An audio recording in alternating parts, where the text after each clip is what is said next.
Hi Aries, this is Kajora Lovely with your general reading for the month of May 2019. In this reading, we're going to go over what's going on with you this month in terms of general, then work, love, and money. And if you are interested in booking a personal reading with me, all that information is in the description box below. You can always just shoot me an email at kajoralovely@gmail.com. And I also do Reiki as well. All right, so for the month ahead, I'm going to be reading you with this isn't a very decorative background, but the Pagan Otherworlds Tarot. And so let's see what's going on with Aries for the month of May 2019.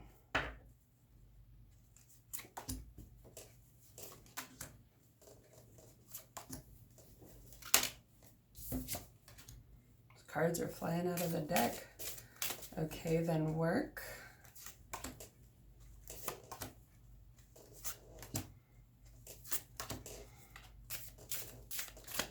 Love.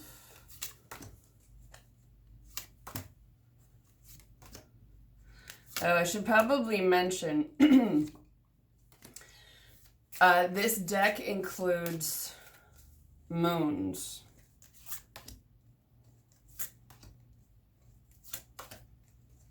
In it, which means that you'll get there. Sometimes moon phases will pop up for certain things. Okay, so let's see what's going on. Where you are this month is the Three of Pentacles. So this is pretty good because the Three of Pentacles is about, well, I'm hearing money and stability, which is, who doesn't want that? But this is that there's some teamwork going on. Because with the Three of Pentacles, it usually means that you're putting an effort towards something that's going to last. Hence this stone here. That you're working together to build something that you want to see thrive, that you want to see exist beyond yourselves. So it's usually that you're working with other people. That could relate to various things, so take it as it applies, but it could mean that some team project is going pretty well. And you've also got the Eight of Pentacles here as what's directly influencing you. So the Eight of Pentacles is about putting in work towards something that you enjoy. So usually it's a job that you like, it's work that you enjoy doing, whether that's in a relationship or in an actual position. It usually means that it's something where you want to put in the effort. So with that teamwork, you really like doing it. What's also influencing you this month, though, is some sadness, some disappointment with the Four of Cups here. That usually means there's something being offered to you that you don't like. Let's see if we can get some more information about that. Well, it could, some Three of Cups. So it could relate to a friendship, a celebration, something maybe some of you are planning a wedding and it's not really going as well as you hoped, or you're having something go on with a friendship that isn't quite what you wanted. So what should Aries do about this?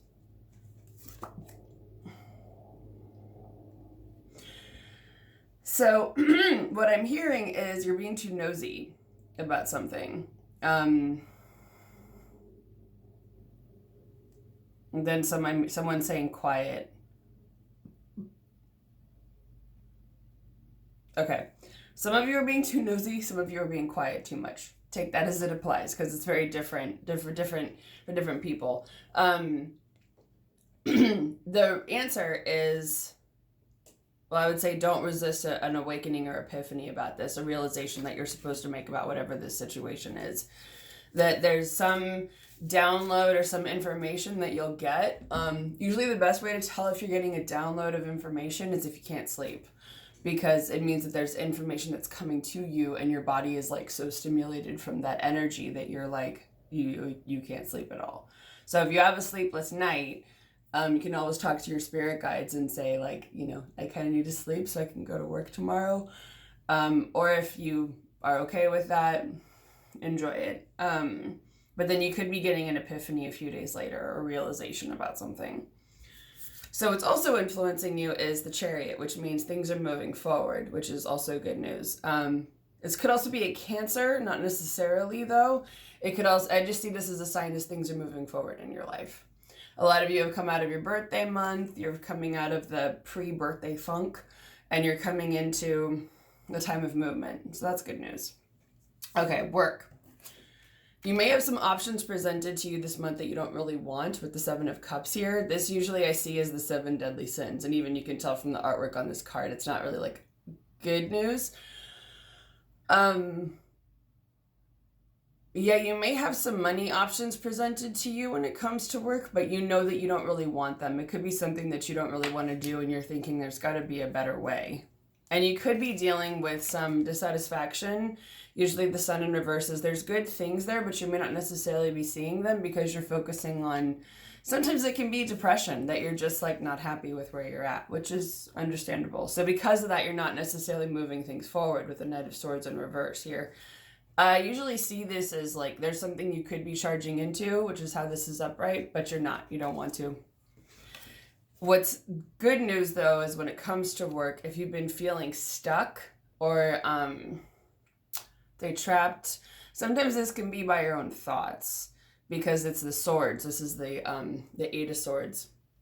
So that can usually mean you're feeling trapped or stuck by something, usually a limiting mindset. However, when I see this in reverse, it usually means you're getting out of that. So there's something that's changing when it comes to work and your mindset about it, that if you felt stuck, that's shifting. And it's also a minor influence. So it's not a big major like, oh my God, this is a life-threatening thing. It's more of a smaller thing that's just going to shift for you. So, love. Some of you are feeling a little defensive this month. It could feel like you're under attack, either about your relationship or in your relationship, or about dating, about love, that maybe things aren't going quite the way you want. There's something that's making you feel. This card usually is, it's about someone who's been ostracized so much and pushed by others that they feel like they've been pushed to the edge of a cliff and they have to fight their way back. So that could be how you're feeling. You know, unfortunately, I don't have all these totally memorized, but you got the quarter moon, which could also be an indication on timing. The quarter moons are either building or waning. So I feel like you're building towards something. There's something that you're moving toward. So the first quarter moon is when the moon looks like this in the sky after the new moon, which will be coming sometime in the teens. Sorry, I'm looking at my moon calendar. Because the new moon in Taurus is on May 5th, so it'll probably be sometime after that. I can't fully see it right now. Sorry. But it usually, that's when it's a time to take action on something that you want to move forward. New moons are all about where you want to go. First quarter is like, where are we taking this now? Last quarter, which is the quarter before the full moon, which I can see, is May 26th. That one is also about recognizing what you want to release, what you want to let go of, because when it's a waning moon between the full moon and the new moon, that's a time of like winding down energy, releasing things, banishing stuff if you want. No judgment. So,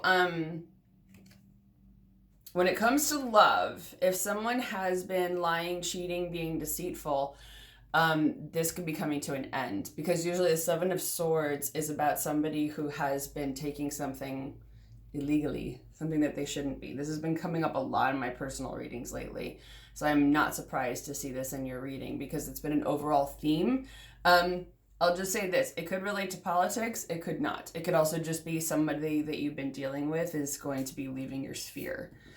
And for whatever reason, you're not necessarily looking for new opportunities, so it could be that you're feeling defensive because somebody in the past was a liar or a cheat, and you're like, I'm not really looking for anything right now, because you're kind of figuring out where you want to go, working on your trust issues, you're figuring out what you want to harvest, what you want to build going forward. And fortunately, when it comes to love, you've got the Wheel of Fortune upright. Now this means that things are going to be getting better. Yay. So usually I see this as like you've been going through a hard period. Things are about to shift and turn. You know, things are going to get better. Slowly but surely. Okay, money. You're seeking.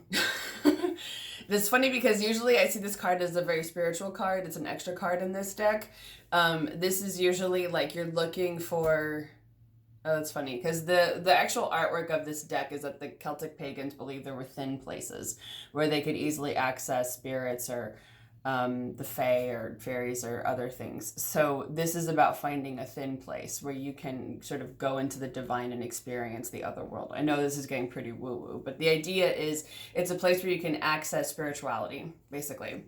So in relation to money, this could be literally like you're on a spiritual path, or you're looking for a place where it's easier to access that money, for a thin place when it comes to finances. Got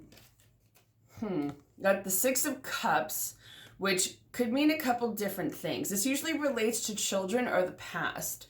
So it could be you may need to heal your past relationship with money.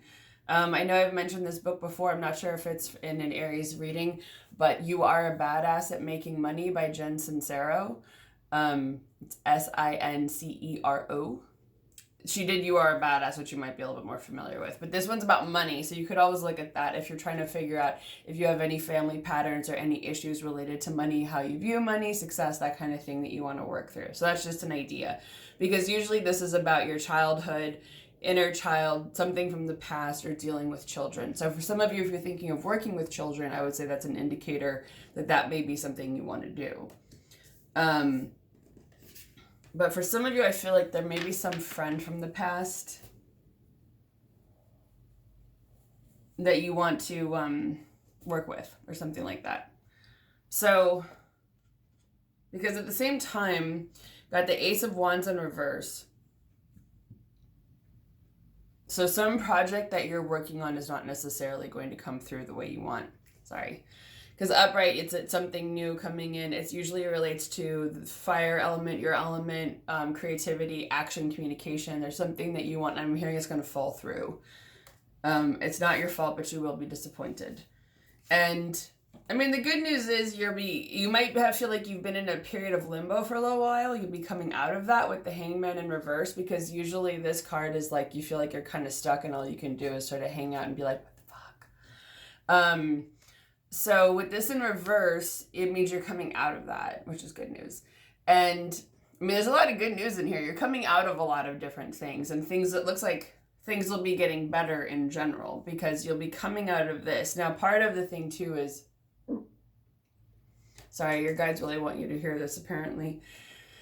Whatever it went wrong, don't be a martyr. Don't pity yourself. Don't necessarily feel bad for yourself. I'm hearing don't disparage yourself. Don't come down hard on yourself. If it didn't fall through, it's not your fault.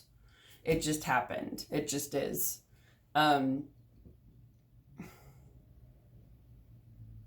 you're going to be all right. You're going to survive. You're in Aries, after all.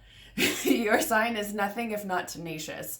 It's always like, what can we do next? How can we go? We're going to go. We're going to figure this out. I mean, you're going to figure it out. It's just that this one thing didn't fall through. You need to take a moment to pick yourself up because it's going to be like, again, fuck. But at the end of the day, you're going to have a victory with the Six of Wands here. That's interesting because when it comes to money, you've got two sixes, the Six of Cups and the Six of Wands. So sixes, I usually see as stability, it's growth, it's moving forward. So you've got that when it comes to emotions and creative projects. So water, fire. You'll have some new energy coming in. Now, let me just ask if there's anything else they want you to know. Drop a burden, drop any dead weight that you don't want to be carrying around. That can be yours or anyone else's. Now this technically is the dark moon, but it's meant to be the new moon. So I think this I would take as utilizing the new moon to your advantage. So the new moon technically takes place on Sunday, May 5th. A lot of people may say that it's the 4th. From what I can tell, usually what most people consider to be the new moon is actually the dark moon when there's no light. Like this is technically a dark moon. When there's a sliver of light, that's the new moon because it's growing. The intention, the energy is growing. So you could even take this, for those of you who are witches especially, dropping a burden on the dark moon. So when the moon has no light on it, which it has right before it's the new moon, or is also known sometimes as the balsamic moon, that's the time to release and let go of things that you really don't want to carry anymore. And by this, I mean, we're talking about heavy stuff. So if it's like any really bad abusive things, any like heavy things that kind of weigh on you, that's the time to write it down and set it on fire. Get those ashes out, you know, either flush them down the toilet or throw them in the trash. You can always burn stuff in like a fireproof bowl, but you can do that leading up to the new moon, or you can also technically do it on the full moon, which is, I want to say it's, oh God, I'm sorry, I'm terrible. It's the full moon in Scorpio. It's like in the middle of May. And it's all about transformation too. So I would say that's a good time as well to release anything if you're not able to do it or you don't see this in time, to do it by May 4th, which would be the dark moon. But on the 5th, you have an opportunity to set new intentions going forward. So you can also do a similar thing with your manifestations and write down everything you want as if it already exists. Like, I am so happy now that I have blah, blah, blah, blah, blah. And then fill in the blanks with what you want, your dream life. I usually set manifestations on fire by with the intention though that you're sending it up to the heavens, up to your higher power, your spirit team, whoever you work with, and that it's a way of telling them what you want. Sometimes you can also bury it in the earth or put it under a candle. It's up to you. If you already have a practice with that, then by all means go with that. But it looks like overall you've got a lot of releasing going on. Things are definitely moving forward for you, and you're coming out of this situation at work where you feel kind of trapped or stuck. When it comes to love, things are going to be improving for the better. And when it comes to money, you're going to have some tribulations, but ultimately a success and recognition and victory. Crowning moment is what I'm hearing.